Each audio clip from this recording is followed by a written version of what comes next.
பிரியமானவரே, ஆண்டவராக இயேசு கிறிஸ்துவின் நாமத்தினால உங்கள் அனைவருக்கும் அன்பின் வாழ்த்துக்களை தெரிவித்துக் கொள்கிறோம். தொடர்ந்து ஜெபம் என்கிற தலைப்பிலே நாம் தியானித்துக் கொண்டு வருகிறோம். நம்முடைய ஜெபம் பிறருடைய வாழ்க்கையில் ஒரு தாக்கத்தை ஏற்படுத்த வேண்டும். நம்முடைய ஜெபம் நம்முடைய வாழ்க்கையிலேயே ஒரு தாக்கத்தை ஏற்படுத்துவதில்லை, பிறருடைய வாழ்க்கையில் எப்படி தாக்கத்தை ஏற்படுத்துகிறது என்ற சந்தேகம் அநேகருக்குள் உண்டு. இங்கு நேற்று தினத்தில் அன்னாளினுடைய காரியத்தை தியானித்தோம். இன்றைய நாளில் கூட தானியேல் என்கிற ஒரு தேவ மனுஷனுடைய காரியத்தை, அவருடைய ஜெபத்தை நாம் தியானிக்க போகிறோம். தானியேல் 6வது அதிகாரம் அதனுடைய 16வது வசனம் இவ்விதமாய் சொல்லுகிறது.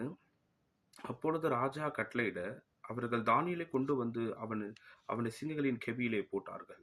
ராஜா தானியேலை நோக்கி, நீ இடைவிடாமல் ஆராதிக்கிற உன் தேவன் உன்னை தப்புவிப்பார் என்றார். என்னை மிகவும் தொட்ட வார்த்தை இதுதான். நீ இடைவிடாமல் ஆராதிக்கிற உன் தேவன் உன்னை தப்புவிப்பார் என்கிற வார்த்தையை அவர் உபயோகப்படுத்துகிறார். அவர் தப்புவிப்பாரான்னு கேள்வி கேட்கல. உன் ஜபத்தின் மேல உனக்கு விசுவாசம் இருக்குது காட்டிலும் எனக்கு அதிகமா இருக்குது தானியேலே என்று ராஜா நினைக்கிறார். ராஜா கூறு வண்ணமாக தான் இந்த வசனம் அமைஞ்சிருக்கிறது. நாம் செய்கிற ஜபம் நமக்கு மாத்திரமல்ல, பிறருக்கும் அது விசுவாசத்தை கூட்டுகிறதா இருக்க வேண்டும். நம்முடைய வாழ்க்கையில் மாத்திரமல்ல, பிறருடைய வாழ்க்கையிலும் அது தாக்கத்தை ஏற்படுத்ததா இருக்க வேண்டும். எத்தனை பேருடைய ஜபம் இன்ற நாள்ல தாக்கத்தை ஏற்படுத்துகிறது? எத்தனை பேருடைய ஜபம் பிறருடைய வாழ்க்கையில் ஒரு விடுதலை கொடுக்கிறது?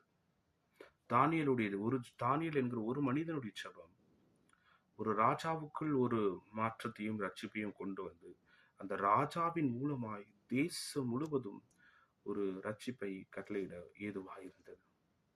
பாருங்கள், 26வது வசனத்தில், என் ராஜ்யத்தின் ஆளுகைக்குள் எங்கும் உள்ளவர்கள் யாவரும் தானியேலின் தேவனுக்கு முன்பாக நடுங்கி பயப்பட வேண்டும் என்று என்னாலே தீர்மானம் பண்ணுகிறது.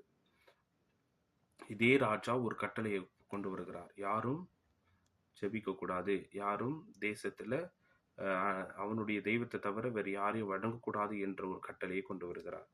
ஆனால் அதே ராஜா இப்பொழுது தானியேலின் தேவனை தவிர வேற எந்த தெய்வத்தையும் நீங்க வணங்கக்கூடாது என்கிற கட்டளையை கொண்டு வருகிறார். இது தானியேலுடைய ஜெபத்தில் மாத்திரமே நடந்தது. வேற எந்த காரியத்திலும் இது நடக்கவில்லை. தானியேல் என்கிற ஒரு தனி மனிதனுடைய விசுவாசம் உள்ள ஜெபம், கருத்துள்ள ஜெபம் இந்த ஒரு காரியத்தை நிகழ்த்துகிறது.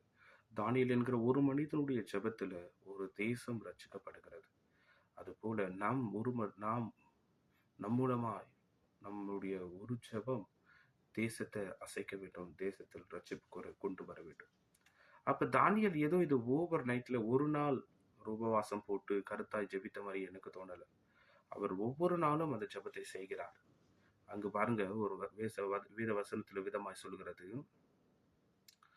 10வது வசனம், தானியேலோ என்றால் அந்த பத்திரத்துக்கு கையெழுத்து வைக்கப்பட்டது என்று அறிந்த போதிலும் தான் வீட்டுக்குள்ளே போய் தன் மேல் அறையிலே எருசலேமுக்கு நேராக பாலகனிகளை திறந்து அங்கே தான் முன் செய்து வந்தபடியே தினமும் 3 வேளையும் தான் தேவனுக்கு முன்பாக முழங்கால் படியிட்டு ஜெபம் பண்ணி ஸ்தோத்திரம் பண்ணினார்.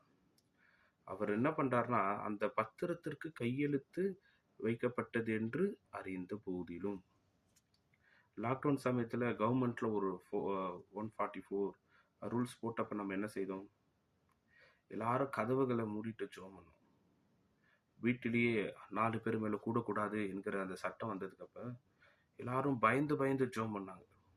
ஆனா தானியேல் இங்க ஒரு கட்டளையை பிறப்பிச்ச போதிலும் அந்த கட்டளையை அவர் இது பண்ணாம தேவனை கனப்படுத்தும்படியாக, தேவனுக்கு கனத்தை கொண்டு வரும்படியாக அவர் என்ன பண்ணுகிறார்? கதவுகளை திறந்து வைத்து, பலகணிகளை திறந்து எருசலேமுக்கு நேராய் ஜெபிக்கிறார். அப்ப அவருக்கு அவருடைய ஜெபத்தின் மீது அவ்வளவு ஒரு விசுவாசம் இருக்கு. இந்த உலகத்துல நான் ஆராதிக்கும் தேவனை தவிர உயர்ந்தவர் இந்த உலகத்தில் யாருமே இல்லை என்கிற காரியத்தை தானியேல் நன்கு அறிந்திருந்தார். ஆகவே தான் அவன் முன் செய்து வந்தபடியே, அவன் எப்போது ஒரு காரியத்தை ஜெபிக்கும் பொழுது அந்தி சந்தி மாலை வெளியிலும் அவன் ஜெபிப்பது வழக்கம்.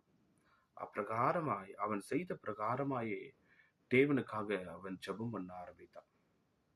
இந்த நாளிலும் கூட நாம் நம்முடைய ஜெபம் ஒரு நாள்ல ஓவர் நைட்ல ஒரு எழுப்புதலை கொண்டு வந்துடாது. ஆனா ஒவ்வொரு நாளும் நாம் ஜெபிக்கிற போது, இடைவிடாமல் ஆராதிக்கிற உன் தேவன் உன்னை தப்புவிப்பார் என்கிற ஒரு விசுவாசத்தை உங்களுக்குள் மாத்திரமல்ல, நீங்கள் ஜெபிக்கிற நபர்களுக்குள்ளும், தேசத்திற்குள்ளும், சபைகளுக்குள்ளும் தேவன் கொண்டு வருவார். அந்த விசுவாசத்தோடே நீங்க இருங்க. கர்த்தர் உங்களை ஆசீர்வதிப்பாராக. God bless you. கர்த்தர் உங்களை ஆசீர்வதிப்பார்.